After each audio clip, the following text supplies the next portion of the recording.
പശ്ചിമബംഗാളിൽ മൂന്നാം ഘട്ട വോട്ടെടുപ്പിൽ ഇതുവരെ 75% പേർ വോട്ട് രേഖപ്പെടുത്തി. ഇന്ന് വോട്ടെടുപ്പ് നടന്ന 4 മണ്ഡലങ്ങളിൽ ഇടതുപക്ഷവും കോൺഗ്രസും മികച്ച പ്രകടനം കാഴ്ചവെച്ചേക്കും. രാജേന്ദ്രന്റെ റിപ്പോർട്ട്. പശ്ചിമബംഗാളിൽ ഇന്ന് നടന്ന മൂന്നാം ഘട്ട വോട്ടെടുപ്പിൽ 77% പേർ വോട്ട് രേഖപ്പെടുത്തി. അന്തിമ കണക്കുകൾ ഇതുവരെ ലഭ്യമായിട്ടില്ല. പോളിംഗ് കുറച്ചുകൂടി ഉയർന്നേക്കാം. 2019 80% മുകളിലായിരുന്നു പോളിംഗ്. അത്ര കണ്ട് എത്താൻ ഇത്തവണ സാധിച്ചിട്ടില്ല. രണ്ടാം ഘട്ട പോളിംഗിലും വോട്ടെടുപ്പ് 2019 താരതമ്യം ചെയ്യുമ്പോൾ കുറവായിരുന്നു. ദേശീയ തലത്തിൽ ഒട്ടാകെ ഉണ്ടായ ആ ഒരു കുറവാണ് ആ ഘട്ടത്തിലെല്ലാം തന്നെ പ്രതിഫലിച്ചത്. ഇന്ന് 4 മണ്ഡലങ്ങളിലാണ് വോട്ടെടുപ്പ് നടന്നത്. മുർഷിദാബാദ്, തെക്കൻ മാൾഡ, വടക്കൻ മാൾഡ, ജാംഗിപ്പൂർ. ഈ മണ്ഡലങ്ങളിൽ കഴിഞ്ഞ 2019 തൃണമൂൽ കോൺഗ്രസ് 2 സീറ്റുകൾ വിജയിച്ചു. കോൺഗ്രസും BJPയും ഓരോ സീറ്റുകൾ വിജയിച്ചു. എന്നാൽ ഇത്തവണ സാഹചര്യം തികച്ചും വ്യത്യസ്തമാണ്. CPMഉം കോൺഗ്രസും ഇത്തവണ മേൽക്കൈ നേടിയേക്കും എന്നാണ് പൊതുവെ വിലയിരുത്തപ്പെടുന്നത്.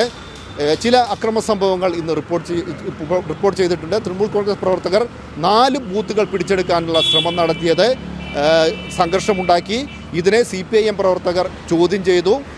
CPIMൻ്റെ സ്ഥാനാർത്ഥിയായ മുഹമ്മദ് സലീമിന് നേരെ അദ്ദേഹത്തെ കയ്യേറ്റം ചെയ്യാനുള്ള ശ്രമമുണ്ടായി.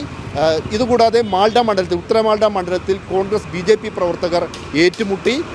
ഇത്തരം ചില സംഭവങ്ങൾ ഒഴിച്ചു നിർത്തിക്കഴിഞ്ഞാൽ പൊതുവെ തെരഞ്ഞെടുപ്പ് സമാധാനപരമായിരുന്നു. 2019 താരതമ്യം ചെയ്യുമ്പോൾ സംഘർഷങ്ങൾ കുറവായിരുന്നു എന്ന് തന്നെ പറയാം.